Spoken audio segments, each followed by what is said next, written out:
Welcome to another Myths, Mushrooms and Tea. I'm John F. White, and with me is... Simon E. Davis from Mythopia. Hello, Simon. So today I want to ask you a question which is based on, I know, some of the work you're doing in writing a myth. And that is that, I think it was Roger Penrose, you may correct me, who said that because we can't find consciousness in the brain, perhaps it exists in the quantum realm or something like that. And then if it does, what is the consequence of that? Because I know you've investigated this kind of thing. So where would all this start? Give me your view on this, and we can dive into it. I'm trying to think what angle to take this one at. So I think Roger Penrose and Stuart Hameroff, who's working with him, they are trying to explore the idea that consciousness might be generated by through the quantum world. And there's different people have different ways of looking at that. Either it's the brain and the cells interacting with the quantum world at a level very low down into the sort of cellular level, where there's these tiny structures inside the cell called microtubules, which seem to be interacting with quantum information. And that was a theory I think he put forward about 10 years ago. And scientists were like, interesting, but we've not got a lot to say on that because it's a little bit airy-fairy. And then within, I think, 3 years ago, somebody made a study that added, it gave it a bit more concreteness that this might be true. Credence, that's the one, credence. So at that point, this idea now is that it's possible that the mind is in some shape or form interacting on the quantum level through the brain, or that the quantum level itself is housing consciousness and that we are extracting it from the cells and building it up into a fully formed conscious experience on a larger scale through the brain. Now, there's probably different inflections on that, but these are theories that are being put out. And when I heard these kind of theories, you start thinking to yourself, that suggests that if consciousness were fundamental and it's everywhere, if such a thing were real, then science is struggling to explain that because of the hard problem of consciousness. It's very difficult to test consciousness. It's very difficult to measure it, as in we haven't been able to do it in God knows how many decades of trying. So it's so difficult that there's not many mediums that seem to be able to dig into it and understand it. But this is where I was thinking about mythology, because mythology is a medium which says, the universe is animated by life and spirits and gods, and we're going to tell it through poetry and metaphor and simile, and we're going to give you stories and allegories that explain the nature of reality as if spirit and gods are fundamentally there from the bottom level creating this reality, and that we are their creations and so on. So although for most of us, when we think of mythology, we think of kind of fiction, or we might think of it as a sacred story, when I heard about this idea Roger Penrose is putting forward, and other people, I mean, Roger Penrose isn't a panpsychist, just to be clear to all of you out there. Roger Penrose is playing with the idea, but he's not. He's still a materialist in many ways. But he's very curious, and he's a very sort of he's kind of a little bit agnostic, so he's open to these ideas, and so am I. Okay, so I thought, you're talking, you're saying lots of things here, and you're using words that people may not know. Oh, let's unpack it. What's the difference between a materialist then and a panpsychist? And equally, you mentioned something about we don't know what consciousness is. So if you can't scientifically test consciousness, is it really a scientific thing? Yeah, if you can't test it, and materialists and physicalists, everything they are looking for is what can we measure, what can we test, what can we hold on to, and build things like from that, like spaceships and telescopes and satellites and so on. When science works, it gets us places. It moves culture, it moves technology onwards. Consciousness it just seems to be something that reductionists don't seem to be able to get down to the bottom of. It just seems to be something that cannot be understood. But neuroscientists don't seem to have cracked it. Biologists haven't cracked it, and they're struggling with it, which is why the people use the term. I think David Chalmers was the philosopher who said this is the hard problem of consciousness. It's as mysterious as black holes and the Big Bang and dark matter. It's just so mysterious. It's like, what is going on here that we can't understand it? Okay, so where does panpsychism fit in then? So panpsychists, people like Philip Goff, Annika Harris, and other people of that ilk, they're suggesting that rather than trying to understand at what point did consciousness evolve and materialize, so a lot of people think it's emergent. It must have emerged at some point with the first worm or the first insect or the first, I don't know, fish. They're trying to figure out when did it emerge. But because it's a hard problem of consciousness and we can't figure it out, philosophers are saying, why didn't we just take it all the way back to the very beginning and just say it was there from the start, right at the beginning of the universe itself? In other ways of putting it, it's as fundamental as gravity. And it could be described as some people describe it as a field. So, we talk about the field of electromagnetism. It's everywhere. It's going through you and me right now. It's way out in the furthest reaches of the universe. It's ubiquitous. It's everywhere.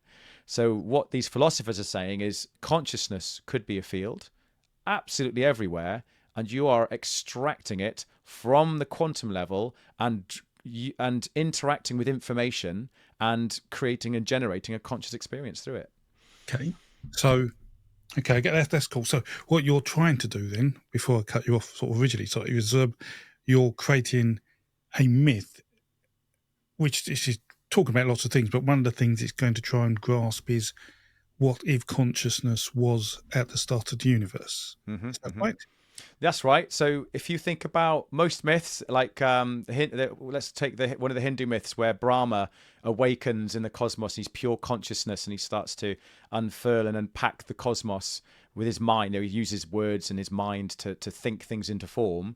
That to me, I would say, well, I used to think of that as just a story, but now because of panpsychism, you can almost take that structure and that story and apply it on a modern myth, because there is a foundation now that's being created that we can build on in the philosophical and scientific community, that you could argue that the people, the people of the Vedas had already formalized, I think, thousands of years ago.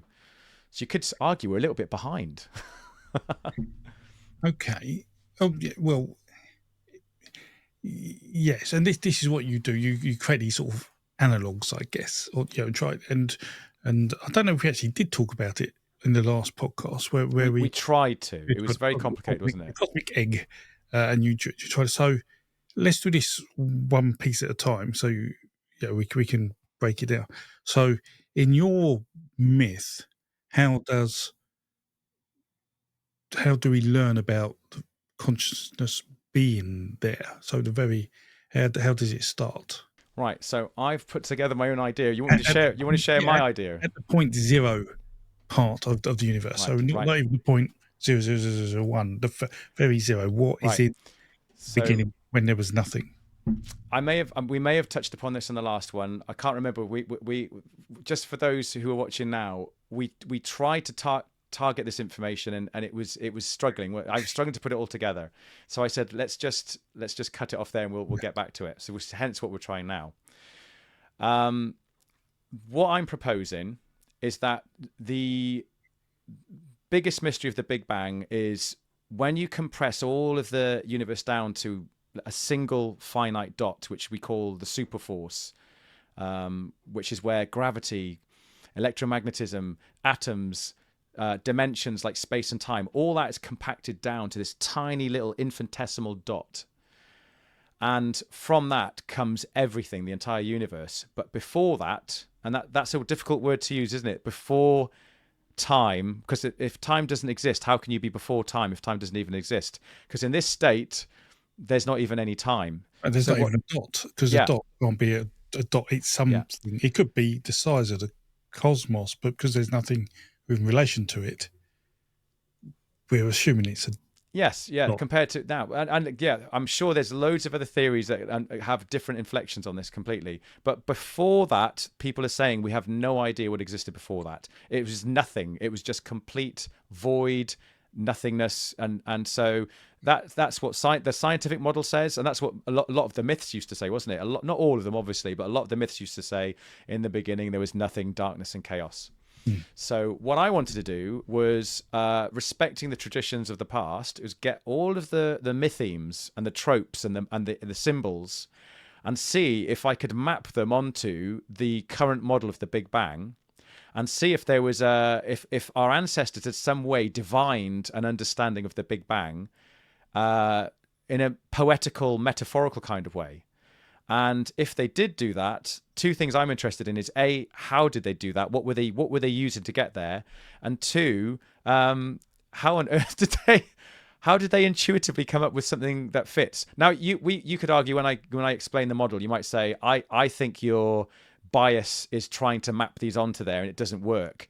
So what we could do is we could rate each one on how effective you think it is in mapping, whether you think it's a perfect match, an okay match, or a poor match. That would be interesting. Do that, yes, and I think that's a fair shout, because when we first talked, because we've been talking years about this, and one of my criticisms was it feels like you're trying to sometimes squeeze ideas into an analog, and which it doesn't quite fit.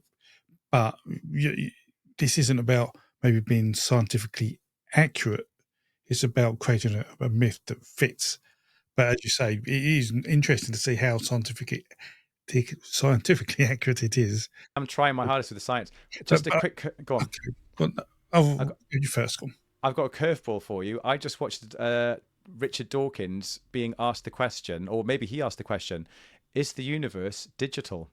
So a lot of biologists and physicists now are starting to wonder if actually the universe apparently has an analog feel to it, but at the absolute fundamental level, there might be a kind of digital binary kind of aspect to it. I'll get to that later, but Richard Dawkins was been talking about himself. So maybe we're not analog. Maybe there's a digital, maybe it goes digital all the way down. No. So one thing I thought about is from just now is that when we talked before, in the last episode, we talked about time and how time is perceived differently. And so the first, let's say, 1 second of the universe, if we were in existence on the Earth watching it, that 1 second could have lasted 10 billion years. Now that's how inflation works. But then I just said, in the beginning when there was no time and no dimensions, you talk about this point. But actually, if there's no time and dimensions, could singularity, isn't it? Singularity be the size of the universe? Mm-hmm. And so only when it starts and time and dimension come in, it all shrinks into a spot. And so people may think, well, where does all this come from? Well, it was all there in a universe-sized thing, but there was no dimensions in which to express fit it, perceive it. Yeah. To stage it, to be the stage to let it, exactly. So where does that fit in your myth? Well, that version you've given there's probably scientific models based on that. I've got a slightly different approach. Yeah, there's so many scientific models out there now. There's so many people trying to explain the nature of the Big Bang and the universe. It's getting a bit complicated. And there's me chucking my own one in with mythology, which is hilarious. Oh yeah, because you want to do the examples as well. So for examples as well, what you think. Oh, you're mapping a myth theme. Analog. Yeah, as well. Don't forget that. So okay. The model I'm presenting is that the nothingness that we talk about was an illusion. There is no actual such thing as nothing. That's a state, the universe within that if you were to perceive it or to measure it, you wouldn't come up with anything. So it's a bit like consciousness itself. When you try to measure consciousness, you can't find anything there. So in order to explain nothingness, I've been studying science, I've been studying mythology and consciousness studies, and there's a guy called John Wheeler, a physicist, who was very good friends with Dirac and John Feynman or Feynman. Have you heard that name? I might be pronouncing it wrong. But there's so many physicists. It's hard for me to remember all their names. But John Wheeler in particular, he put forward a theory that if you were to compress an entire universe down inside a black hole and crush it down and down and down, so every single thing you can imagine in our known universe today was to be compressed into a finite singularity, he says that physics breaks down, matter no longer has any structure, Dimensions no longer have any sort of spatial relationships to each other. They disappear. For all the fundamental forces no longer work. So physics breaks down. Nothing no longer makes sense.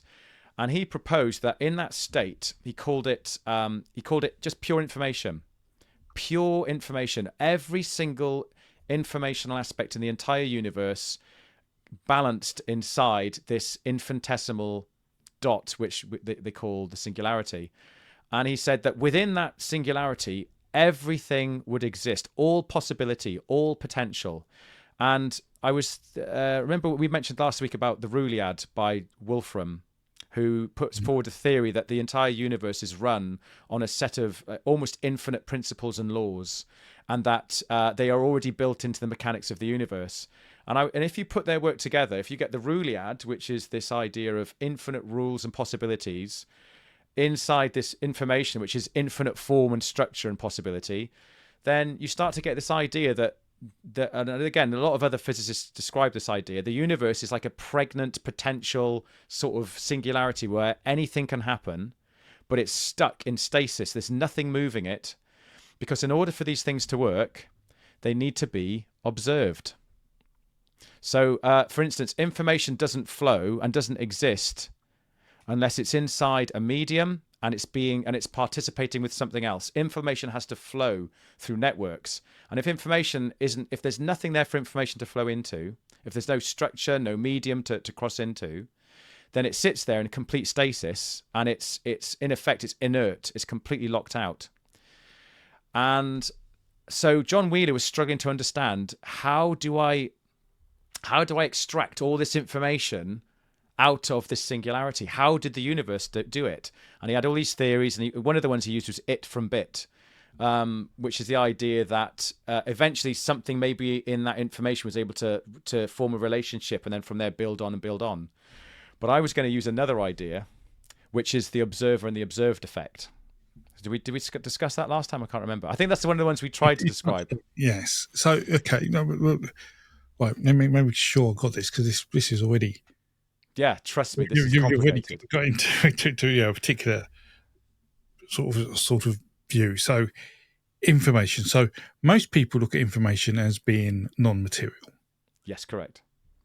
So, when you talk about information, are you talking about not necessarily information, probably just a set of rules on how the universe could be structured? There's I don't know. Is it, because if there is, then the universe will always come out the same way in that particular moment. There isn't an infinite number of ways it could flow.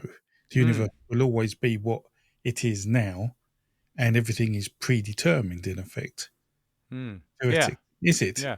With the information model, I think that's the case. I think potentially the information model could always work to the same sort of code, the same Ruliad or binary code, and unfurl always in the same way. And that's quite a scary idea, isn't it? That everything would unlock and start, the particles would appear, the fields would appear, the dimensions would appear, and it always plays out in the same way. And cosmic inflation always happens at exactly the same moment, and then planets always form in the same space. And you'd be like, oh my God, it's clockwork. Life always happens at the same time. Yeah. We will always have this podcast. Yes. There's a big. Not many people know about Red Dwarf, but do you remember the episode where the time is reversing? It's going backwards, and it's the big crunch. And Lister and Kat and Rimmer. These are three characters in Red Dwarf. People who don't know this, I'm very sorry, but it's a science fiction comedy in the UK. And the idea was that the universe was going backwards on itself and it was replaying in reverse exactly what had already happened. And theoretically, when that reversed itself all the way back to the Big Bang, it would start over again, go in a forward trajectory in exactly the same way, and then go backwards again. I was like, please do not let that be the nature of reality, because that would really suck. Just the same thing again and again. I mean, funnily enough, I talked to somebody. Time can only go forward. I think that we're fairly sure that time can only go forward. Yeah. Time is going forward. Yeah. What's the big crunch? Is not necessarily that time reverses itself, but it's still. Yeah. So in effect, the universe has gone out, but gravity has got to a point where it will stop all that matter expanding, and it will then slowly come together. Okay. But I don't know. It varies. Is the universe continuing expanding, or is it slowing down, or is it getting faster? And you hear different views on that literally every other 6 months. Exactly. So just to get back to the point we're on, imagine now we're gonna add an extra element to the Big Bang. So we've got information, which is John Wheeler's idea, which is, very much accepted and appreciated by lots of physicists as one of the probably one of the more credible models. But what I'm going to do is make it uncredible and stick consciousness in there. So this is where people start to go, what?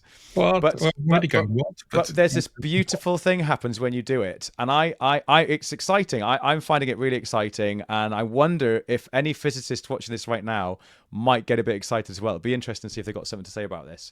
But when you add consciousness, something interesting happens, because consciousness gives you the observer. And this is what I was trying to say earlier about the observer and the observed effect. In order for you to have a sense of self, you need to see something outside of you that differentiates you from yourself and allows you to sort of create a boundary. So, for instance, you're seeing me right now on the screen talking to you. You know that you're not me. You don't feel like me. You haven't got my experience, but you're observing me. And there's this loop being created in your conscious mind where you're going, that's Simon. Simon is separate to me. I'm listening to what he's saying. And without realizing it, unconsciously, it's validating your existence because you're feeling how different you are to me. Your thoughts are different to me. You're furrowing your brow as you're thinking and like, where's Simon going with this? But you're having your own internal experience, aren't you? Because I can see me and you. I know that could send us down another rabbit hole. We should avoid that one. Or is that really me? Or is that? So I don't know.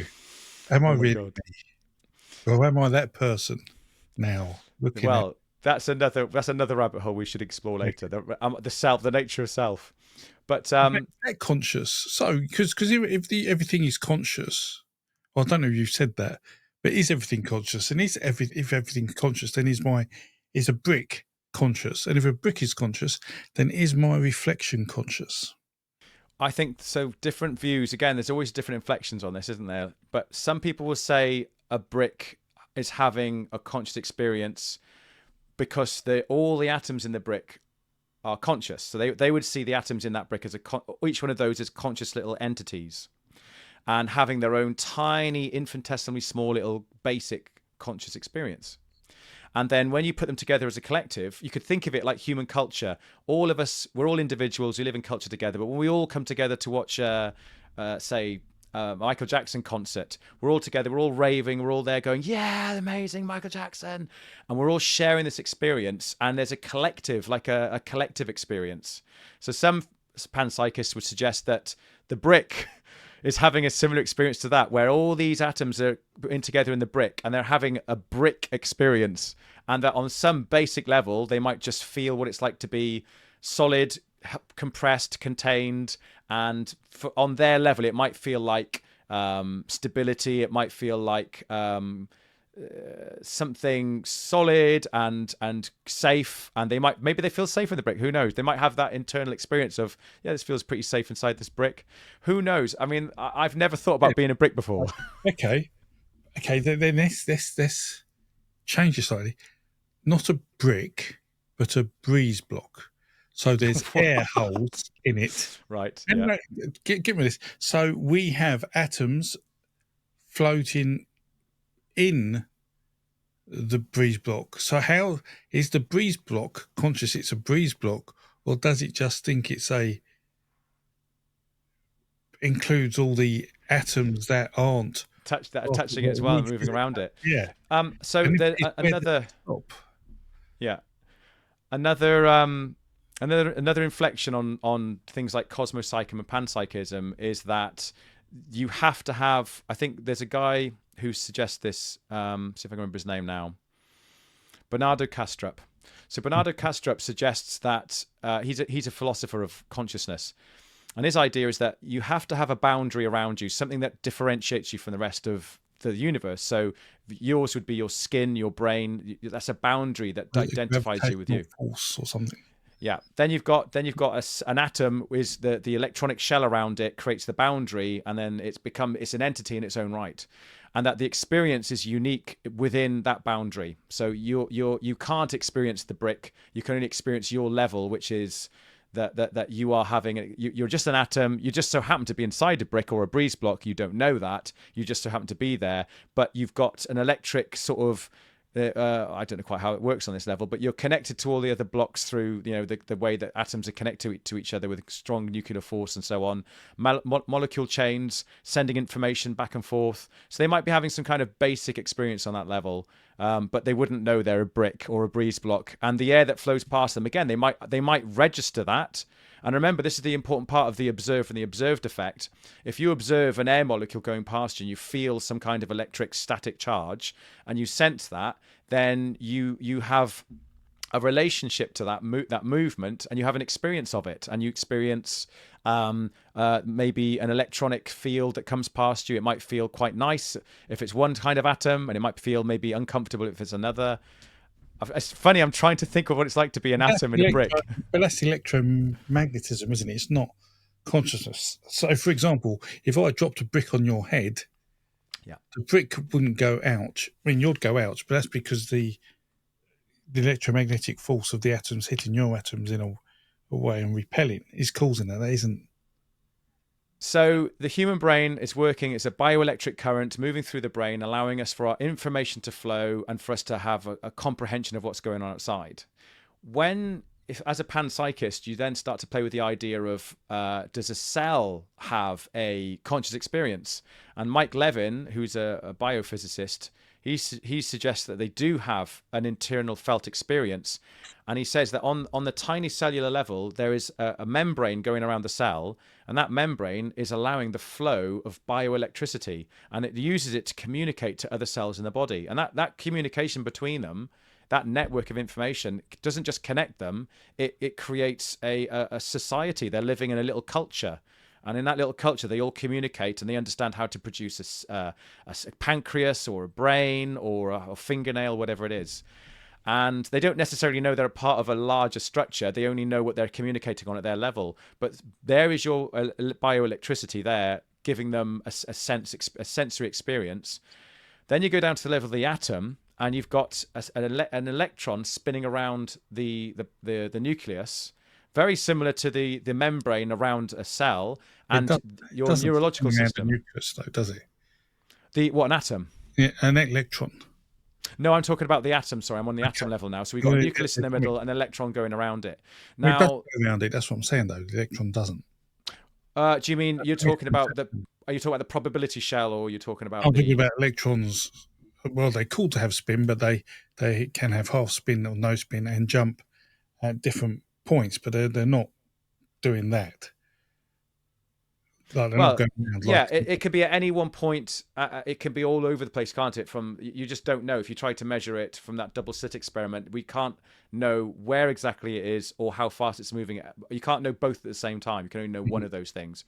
But generally speaking, when you've seen these pictures before, when you look at the cloud, they call it a cloud, don't they? An electron cloud. When you look at the form it takes, it's formed a skin, a sheet around that nucleus. So it's like a probability cloud or something they call it.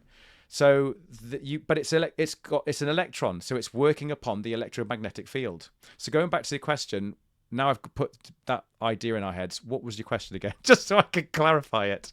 Can you remember it, John? Now use your brain to access that information, because I can't. So if you push two objects together and they repel, is there anything going on with consciousness? Yeah. So can you exchange consciousness by me hitting you over the head with a brick? In effect, are you getting some of that bricks? I've no idea. I don't think so. But going back to that electromagnetic sort of like when you hit that the electrons are all, they're sort of like magnetic force is the thing that repels. Yes, creating repelling. Yeah. So that would just be. I would have thought at all levels there would be a felt experience. So the atoms would have a felt experience. The cells would have a felt experience, and obviously I would have a felt experience. Your felt experience is physical. Yes. Not. It's not. Well, it's subjectively an internal experience within my consciousness, which again we don't know where that exists because we can't measure it. We don't know how it's being generated. But within my subjective experience, yes, I would feel that that physical pain, but it would be a subjective experience of it. Okay, and yeah, okay, but I'm still not getting how it separates, how consciousness can be separated from different atoms. Like it's like a Brownian motion generator. If you think like, have you ever seen Brownian motion happen? You know, you get smoke particles in a jar, and you can watch them bounce around, like they're getting hit by other atoms and molecules, but you can't see those other molecules. But you're saying they're all conscious, and that when they bash into each other, there will be a felt experience. So just to let's define consciousness a bit better.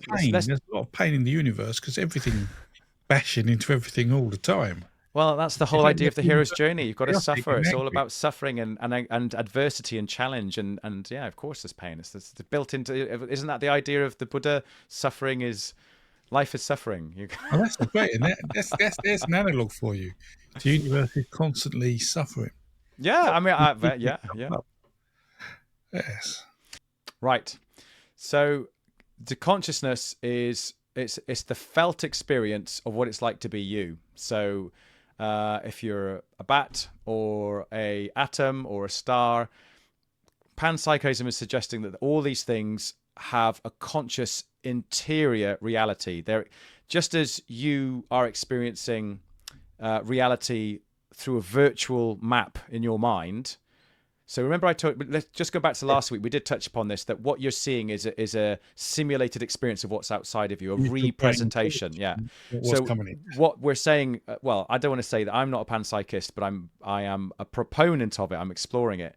What they would say is that everything would have an interior personal felt experience. So even an atom on some basic level would be registering information and reconstructing it on a sort of virtual screen in its mind's eye. And what that is up to anybody's interpretation. I heard Anneka Harris the other day talking about what it would like to be, I think, a cell or possibly an atom, and she said it might be just feeling charge, it might be feeling spin, it might be feeling the pull of an electron around an atom, and by feeling that, it gets registered as an interior sort of virtual felt experience. And that might be visual, it might be sensual, it might be an oral sound, who knows, but that's the theory being put forward. Right. I have to say, I think a lot of people would not be able to comprehend how a brick can feel, or a star can feel, or something not biological can feel, because the word feel suggests there is an emotion there. Not necessarily. If I just before we started this, I meditated, and as I was meditating, the whole point of your meditation is to relax the mind, to just be, and to just to be still. And there's no emotional feeling, but there is the feeling of being. That's a feeling, to actually sit down and to exist and to feel your conscious state just existing. That is a feeling. I'm not talking about like the emotion of love or the emotion of hate. I'm not talking about the spectrum of emotions. I'm just talking about a feeling of being. So you can actually remove all the emotions. You can remove many anthropological ideas of what it's like to be a human, take a lot of that away, and you can actually just put this down to a simple level of the feeling of being, and the feeling of an electric charge, or the feeling of a chemical signature that might register as some kind of threatening, either a feeling, or it could be a color. There might be some kind of color experience. And remember, color is an interesting thing. A lot of what was the color that doesn't exist, but we see it? Is it purple? There's purple. Yeah, it doesn't exist, but we create it as a conscious experience from information. But what I'm saying is, who's to say that even an atom couldn't experience a basic primary color as a signature, say stop or whatever? So it's because you can't see. There's no visual input. But okay, so let's think of an animal. Let's think of an animal that can't see the same way we do. So bats don't see the same way we do. They're using sonar. And I've seen a David Attenborough documentary before where it's based, rather now being based on light signals, this is now being based on sonic sound waves. And when those waves go out and come back, they are actually seeing internally, they are actually seeing this a vibration effect, which gives a structure in their mind's eye of other creatures around them. So they can go, ha, I can see there's a mouse down there and it's hiding away. But because I'm using sonar, I can see it. So it's not seeing it, but it's perceiving it. Does that make sense? Yes, and that's how the brain works. That's how I get that. But how can an atom see? Well, let's say perceive. Maybe perceiving is a better way to use the language. How can it perceive? And again, if you think about it, if it's experiencing spin, electromagnetic energy, strong nuclear forces, it might feel and perceive those in different ways. So if the strong nuclear force in some way shifts, if the spin rotates in a different way, if another electron joins an atom, that could generate an interior felt experience. So they can actually sense something and perceive something in their mind's eye. And I say the mind's eye so people don't think of seeing it. It's more of a perceiving it in your mind's eye. I've heard of blind people who can they are using some kind of technology, using vibrations in the skin, and it's generating a weird sense. The brain is receiving this information, and it's generating a vague visual sort of counterpart, as though the brain is trying to put meaning on this information. Remember when I told you last week when I was in that breathing exercise in the tent, and I was looking at light globules in my eye, and as my mind was seeing those globules, they were trying to turn it into something. It was trying to make sense of it. And I started seeing these symbols like the Zoroastrian symbol, the face of Jesus, and so on. All that was like something. There was a relationship between my mind generating meaning and the information I was receiving. And when in this experiment, they were putting some kind of vibrations on a blind person's arm, they were in some strange way perceiving that vibration information. They could see something being structured in their mind's eye. Okay. Here's a slightly detour, and I don't know where I heard this, but when you observe something, photons are coming into your eye, and you're picturing it. But some people believe, because if you're looking at a mirror, you're sending photons out. People look at that, in effect, photons are theoretically bouncing off you and then hitting the mirror, and they must be because to show that reflection. Now, there is some thought to say that we are actually then sending photons out when we look at people, because there seems to be more than a coincidental amount of incidents where people can say, someone's looking at me, and look around, and they can literally look directly at where that. It's embarrassing if I look at somebody and I go, oh, there's somebody over there. I'm just, do I know that person? And all of a sudden they look at you and you're like, whoa, Jesus Christ. It's like, how did they do that? Yeah, that happens a lot. Exactly. So can blind people feel that? Is one from what you know. But two, what is that? And are you analoging that? And is that some magical force? Is that consciousness? Is that what's going on there, Simon? Jesus, I'm a mythologist, man. I feel like I'm I don't know. I mean, you're pushing me to the max of my understanding. So yeah, lights bouncing off us, and then the person. Who knows? That almost has that radar effect, doesn't it, with the bat, where rather than being a sound signal, it's a bouncing of light that somehow is being interpreted as light, or is it just you looking and the particular photons coming off your eyes or eyeballs or something happening in your brain being sent? So is it part of the conscious wave that you're looking, and you suddenly then attach consciously to the person you're looking at, and they sense that? It's an interesting one. That there's many effects when you look at consciousness studies, that there's a feeling that a lot of people have. They want to start looking into telepathy, and they start going into the pseudosciences. And I'm trying to stay away from it because I'm trying to ground this as hard as I can in. There's a lot of proof that all that nonsense. But there is a possibility that certain things, if let's say now consciousness studies actually play out, and AI figures out some algebra and says there's actually enough in this that we can take it seriously, it might get people thinking more about the effect you were talking about, and start thinking about the strange phenomena we don't always understand. And we're like, how does that happen? How does that work? I still don't understand fully. I've had out-of-body experiences and things, and I don't know how to fully explain those yet. But when you look at conscious studies, you start thinking, okay, maybe it does open up new ideas that I before was closed to, because I used to be, for a good 10 years, I was an atheist. So all this for me was a closed book. I was like, I'm done, shut the book. It's me. I know. I can't believe that consciousness is what it is, but there are things that are happening, and I love the fact you're trying to make sense of them by putting them in a story. That we still haven't got past 0 seconds in the universe in, by the way. But, we're still on 0, man. We're trying to understand consciousness. It's a hell of a thing, isn't it?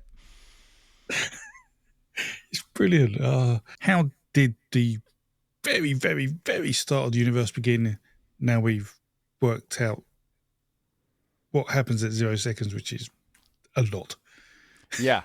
So again, this is based on a modern myth take using cosmopsychism or panpsychism or idealism. There's all these different ways you can describe it. Story. Yeah, this isn't exactly, this isn't a scientific theory. This is how you're applying your knowledge to what could have happened. What I will say, just to add a little bit extra detail, is that science is using theorems. Mathematics might use axioms and equations. They're all different ways of trying to understand reality. But mythology, what I'm proposing is that poetry and metaphor and creative language is also a tool at our disposal to explain the nature of reality. And that's what I think our ancestors were doing. And I think it's a very unappreciated and misunderstood art form. And I do think that metaphor and creative language and imagery, when used properly, resonate in a way that it intuitively, rather than through direct knowledge, it's more of an intuitive medium, helps you to understand things that are very complicated. So although what we're talking about is incredibly complicated, that's because we're talking about the science, which is such a complicated field. But when it comes down to this myth, I'm hoping when it's finished, it'll be very simple, straightforward, and you'll intuitively feel and sense what's being said without having to go through all the rigmarole of understanding consciousness studies, information theory, and all the other physics and philosophy that makes it so complicated. If you don't do that. yeah, exactly. It'll be in 56 volumes, and it's each 1,000 pages long. So, So this is not science. This is art and poetry. But what I'm going to propose is that I would like people to try and take it seriously enough that when poetry is done properly, poetry resonates it can find truth in the way that science can find truth if it's done in a particular way. So, are you ready? Okay, tell me first 0.01 second. Right. Poetically speaking. Poetically, in the style of Michael Jackson. Okay. Shimon, let's go back. Come on, let's go back. Right, okay. I'm going to take you to the Big Bang, where we have two things, as I said, consciousness. Think we are. This is information. It's water, right? There's the waters in the Big Bang. We always talk about the waters of the primordial waters of creation. It was blue. This one's red. This is the devil world, right? And I need a mirror. So let's use the reflectiveness of the glass itself. We'll call that the mirror. So these are the two things I'm saying are in the beginning of the Big Bang: information and a mirror. That's it. This is nice and simple. So forget all the equations. We've got a mirror. And we've got information, and I'm going to assign them a value. Okay, this will help. This will make things make sense. Think of information as everything that could ever exist. All things, all potentials, every rule that governs our reality is inside this pure realm of information. Okay. And the information sits there, but as based on the observer and the observed effect, if there's nothing there for it to participate with, and there's not a medium for it to exist in, and there's nothing observing it, it's inert. It's not doing anything. But everything is inside that. So we'll give it, we'll assign it the value of +1. Okay, and that's just to say that it's a thing. It's an actual thing. It exists. When reality is created, it's drawing from something that actually exists. All the atoms, all the forces, everything's in there. it's a thing, right? The mirror, so the thing that's above or that's sort of pushed against this information is consciousness. And consciousness is not a thing. You can't measure it. It's invisible. It's beyond the senses. It's just, the best way I can describe it is think of it as pure reflection. So I'm going to put an image in your head. So I want you to image this for me now, okay? Imagine an ocean, an infinite ocean that's infinitely deep. Goes on forever. It's easy to imagine, Simon, an infinite ocean. I know. Let's start off something simple. But let's be fair. Can you intuit that as an idea? You don't have to. Don't worry about the numbers. I couldn't give you the number of infinity. But an ocean that goes off to the horizon forever, right? And now I want you to place above that a sky, but the sky is just a mirror. That's all it is, nothing more. It's got no substance. It's got no volume. It's just a plane of pure reflectiveness. And it's no sky between the ocean and the mirror. Yeah, it's reflecting what it sees below, right? The mirror on the ocean. It's either on it or above it. I don't know. I mean, I don't. Between the two. Okay, I'm just saying. It's easier to imagine it if there's sky between the two. Yeah. Well, it is the sky. It is the sky. It's just imagine it as a dome above that's just a pure mirror. The ocean. All you see is information below it, sort of thing. Yeah. So again, that mirror goes on for an infinity. So that sky never ends. It goes on forever and ever and ever and ever. And below it is an infinite ocean that goes on forever, and it's also deep as it is as it has breadth. Infinite. Yeah. Yeah. Although, how do you get two infinite things? It's a singularity. When you get to singularity, infinites are all over the place. It's all infinite, baby. Well, you get different size infinites, can't you? Yeah. Easily. So you've got the infinite mirror sky and the infinite ocean, by the way, the ocean. This is a mythological symbol now. That is, the story of the Milky Ocean in the Hindu epics, where I think Vishnu uses a snake and he winds it round the ocean like a stick, and he churns it all up, and all the things in reality come out of this ocean. So I'm using, that's the milk of the sky or something, wasn't it? Yeah. So it's that myth is that water generates things into existence. So think of that as information. It generates things into existence. But it was Vishnu who was churning the ocean. So it needed a conscious entity, an agent, to set it all off. But here's the problem. This is my favorite bit. This is the bit which I think you'll find this interesting. The mirror reflects what it sees below, and what it sees below is the flat surface of the ocean, which is as still as a mill pond. And its surface is so smooth and so perfect, it reflects what it sees above it, which is a mirror sky. So what you've got in effect is an infinite mirror standing over an infinite mirror. And when I say to you, think of the mirror as consciousness and the ocean as the information, what do you perceive? Going back to that bat analogy where you're not necessarily seeing, but you're perceiving through this mirror. It's literally reflecting what it sees below, and it's reflecting a reflection of the sky, which is reflecting the ocean in an infinite loop. All you're seeing is an infinite loop of nothingness because there's nothing there. It's reflecting nothing in effect. It's cancelling each other out. All you're seeing is nothing. So what I'm saying is in the beginning of the universe, there was the appearance, there was the illusion of nothing because consciousness was perceiving nothing. So it stayed in a state of unconsciousness. And information was reflecting consciousness. But again, it wasn't being observed. And if there's no observer and there's no observed, both those things sit in what seems to be a state of nothingness. And I can represent that mathematically. So this is my Einsteinian theorem to the world. This could be as big as Einstein now with E equals mc square. You ready? +1, which is the information, plus -1, which is consciousness, is 0. Exactly, but you're just arbitrarily giving them values. Yeah, but the value, I think, is to help you to understand the metaphor, the analogy. I like the idea that they can be there, and if you look at them, you can't see them. Yes. So the universe is nothing, even though it's everything, it's nothing because there's nothing happening for you to see yet. Yeah. Because you're only at point Yeah. 1 of the universe. Right. Okay. And So that could be infinite as well. That the space, the time you could be there, who knows? That could be what feels like an exactly. That's infinite what, time. because there's no time yet. There is no Yeah. time yet. It's a time, and there are no dimensions. So it could be the entire universe as it is today, size-wise, because we've yet to come to the point where it says, here's the dimensions that we're familiar with to fit it all in, at which point it I don't know, super strings or whatever, multi-dimensions.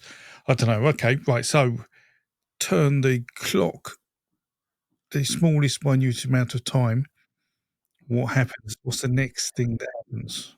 So this is a bit I had to think about. And again, I'm not saying I buy this. It's just This is your it's a story. thought experiment. Yeah, It's more than a story, because if it's a thought experiment. I know this sounds weird. It's not a story the way I usually think of story. When I write a story, I'm creating. I'm getting ideas and I'm putting them all together. This is different. I'm trying to look at the universe, the story of the universe, the story that it itself has told us through how it's unfolded and how it's evolved over time. So if I tell this right, it's a revealing of a story, not that one I created. It's just a revealing of the cosmic story as though it had a conscious experience. So what I'm saying is that within that information, which John Wheeler describes as pure potential, and Wolfram with his Ruliad, which is basically a sort of universal set of all rules, all possible rules that would govern the nature of reality, exist in that information.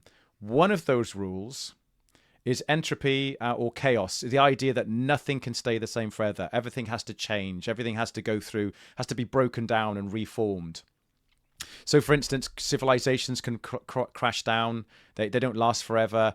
Atoms eventually decay to the weak nuclear force. They change. Even a cell mutates. So nothing, it's like an inbuilt law of the universe: entropy, change, and transformation. So this state cannot stay the same forever because it's built in the Ruliad of Wolfram's work. It cannot stay the same. So what happens is there's just a tiny fluctuation that the stability of this system that exists of consciousness and information. Tiny little ripple appears on the waters of these creative waters of the primordial universe, and the mirror above reflects the ripple, right? But the mirror itself does not ripple. The mirror visualizes it, perceives it, and it goes, hang on, I'm not rippling. The mirror is a mirror, it doesn't ripple. So that at that moment, consciousness becomes aware that there is something separate from itself. It's no longer in a state of unconsciousness where it's seeing nothing. It's now having an experience of itself, observing something separate from itself. That kickstarts the observer and the observed effect, which means information is now flowing. Information has found a participant to participate with, which is consciousness. So as information starts to flow through the mind of consciousness, consciousness perceives it and experiences it. All of a sudden, there's a flow. And at this point, I would call that the moment that the Big Bang starts. That is the moment that, in the mind's eye of the conscious, the universe, it sees all information reflected as one gigantic thing. And it sees it as, I would say, the superforce, which in the Big Bang is, I think it's not theoretical completely because they think it exists. They're pretty sure it exists. But according to the physicists who created the Big Bang, they say that all things, right at the very beginning moments of the Big Bang, were all contained in a tiny particle-like object, which contained everything: matter, energy, dimensions, everything, all compressed into this tiny little dot. And as I mentioned in the last episode, that is very analogous with the cosmic egg, because the cosmic egg myth is when they crack it open, when Pangu gets the egg and breaks it open, all reality is inside that egg, and all of the skies and the seas are formed from this egg. And then he himself, who's from the egg, when he dies, the rest of his body goes on to make the rest of the cosmos, as if it's an evolving process, just like our universe. So although the myth itself, when you look at it on face value, sounds like a children's story, when you apply it to the nature of the Big Bang, there's an analogous connection between the super force, which is like the cosmic egg. Both those things contain all things, and over time evolve into a more complex universe. Can I just quickly add, in the Chinese myth, it took 27,000 years for the universe to form. Just thought that'd be interesting to check out there. Okay, they got that wrong, but yeah, it's a good stab in the dark. So when consciousness happens and the universe realizes, oh, I'm alive, and then it starts forming aspects of the universe we see today. If the universe was before that point sort of all this infinite information. Which part now? The information, yeah, plus one. Oh, I've no idea, Simon. You lost me. Like, no, you got all this information, and when I was saying, like, because there are no dimensions in there and no time, what we could be looking at could be infinite in size and length of time, because there's no. Time exists as an abstract within the information. Space exists as an abstract within the information. But observing it, if you could observe it, the universe would be infinite. The information is infinite because it's got to recreate a universe that is near infinite. But it starts obviously like it's like a box of Lego. It starts from the bottom up and starts building it piecemeal by piecemeal, doesn't it? It takes billions of years. It's because the times happen. The information is all there. Yeah. So before the ripple, the information is infinite. You just don't see it as infinite because there's no dimension. We're not there. All potential, all possible rules, all possible configurations, all possible types of matter you can create. Obviously, we know there's different types of matter and particles. All that's in there. And I suspect that at this point, the universe is, if we were to, this is the interesting part, John. We have to imagine, just like myth makers of the past did, what it's like to be a universe waking up to a moment where it's perceiving all potential, but it only has limited power, like really limited. It can only do such basic, simple things, and you have to put your mind. I'm sure this is what the priests were doing, the people meditating in ancient India, God knows how many thousand years ago, like 5,000 years ago, they were meditating on this idea, and they were thinking how did the universe start, and they were imagining what was the first things it could have done, and so on. This is what we're doing now. It's great fun. We're doing it, but we're doing with what they didn't have. We now have science to help us, but what science doesn't have is it hasn't given all of the story of science an interior reality of a living conscious being, which is what we're trying to do. Okay, so but going back to my point, there's all this infinite information before the ripple.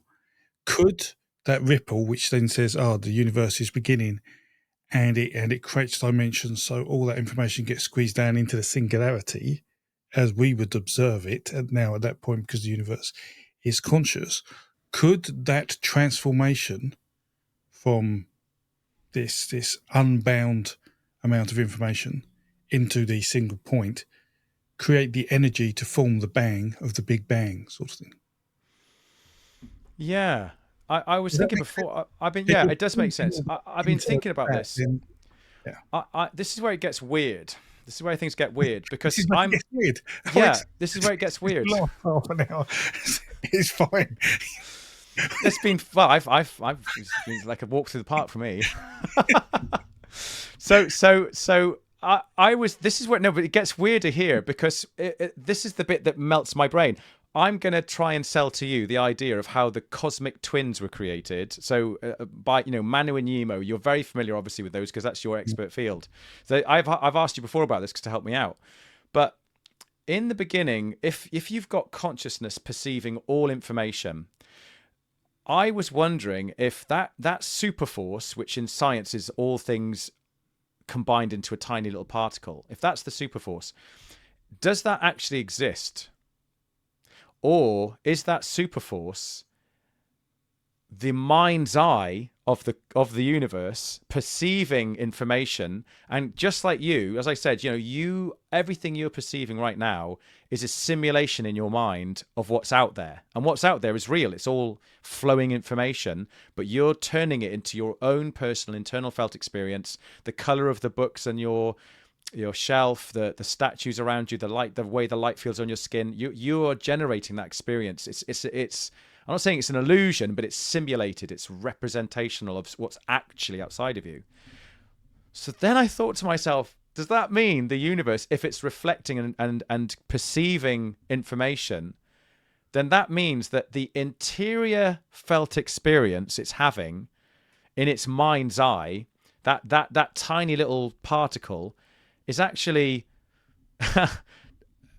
separate to information itself, and is a facsimile of it in the mind of some kind of cosmic being.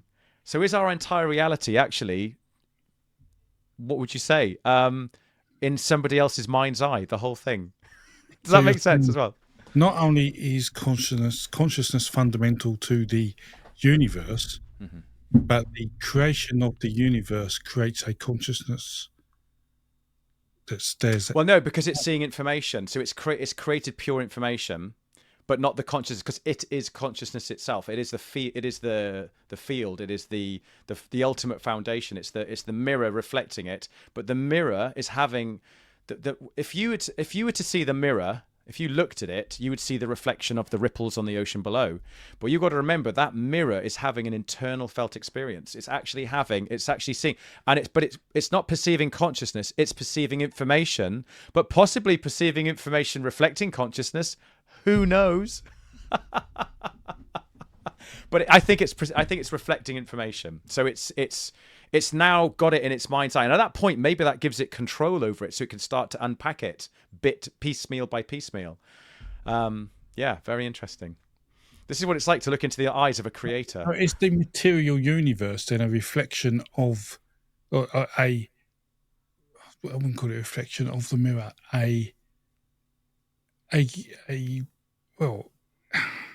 an output, let's call it an output of the mirror and not an output of the information?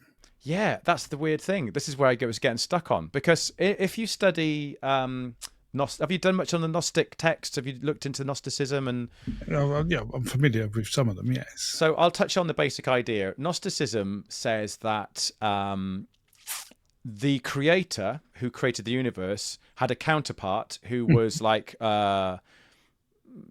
I don't think it was a devil necessarily, but it was not as pure as the creator Ahura Mazda. And the person that was, if I'm not mistaken, in Gnosticism then goes on to create their own universe. And the Gnostics say, that universe, in fact, it's this universe we're in now, is actually the false creation of a false creator. So in the Gnosticism, they actually see God as a misunderstanding of the nature of reality, and that what we're living in, the physical universe, is corrupted because it wasn't made by the true creator. It was made by a facsimile of the creator. It wasn't the actual creator itself. So what they then say is that this universe is physically corrupt, and we have to do everything we can to purify ourselves, to take ourselves back to the original creator, which is pure perfection and pure creativity. I mean, does that ring a bell? Yeah, I'm not too sure. I know it's about having this sort of duality at the beginning of time. I'm not too sure the end goal of it. You know, obviously one's better. One piece of duality is, I guess, what would you call a demiurge? I would guess the duality is that the one is a material creator, yes, as opposed to the cosmic, yes, creator or conscious creator. It's the demiurge. You've got it. I should have said that myself. It's the demiurge. And if the demiurge is creator, so this is what I was thinking about. I was like, if the universe we're living in is the one that's in the mind's eye of the mirror, that means the whole thing is simulated, which means that people like Donald Hoffman, who believes in simulation theory, well, that kind of substantiates his idea, because it suggests that the entire experience we're having is a simulation within the mind of a super consciousness, and it's using the information it's looking at and just slowly unpacking and creating a reality with all of us conscious beings as tiny little facets of it, like the cells of its skin, all having this united experience all together of a simulated reality.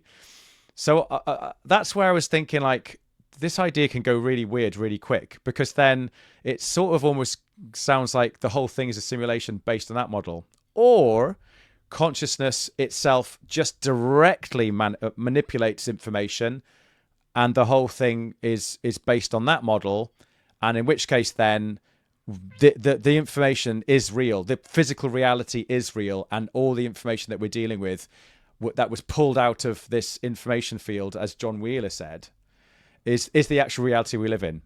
So I guess if I was to boil it down, one of them is we live in a simulation. The other one is this is actually real. This is a real sort of sensual, conscious experience all united. But the other one is a simulation. So yeah, that's why I came to you before, asking you about the Manu and Yimo effect. I was like, right. There was two twins, and Manu and Yimo. Should we go back to that story? Just remind me again how that story played out and what they represent. That's an important part. What they represent and why one sacrificed themselves to create the universe. Yeah. So Manu and Yimo are primordial twins, and Manu sacrifices Yimo and uses his material body to create the world and the cosmos and the people on that world and the animals. And at which point after that, Yimo, who now no longer exists, actually becomes lord of the other world. So he does exist, but in the other world. People on Earth are made up by different parts of Yimo's body that gives them different roles in society. And Manu becomes a priest, so he can then go to this world and tell people how to keep the world in order by sacrificing things just as he did to help the world maintain its things. So that's really it in a nutshell. That's interesting. You know, the bit where Yimo's body helps to sort of let people know who they are in this world, you know, what their role is. Carl Jung talks about this. He talks about archetypes. Now, interestingly, archetypes would also be a part of this model because, you know, this is what I do, John. I get all these different disciplines and fields. I look at the relationships between all of them and come up with these far out ideas.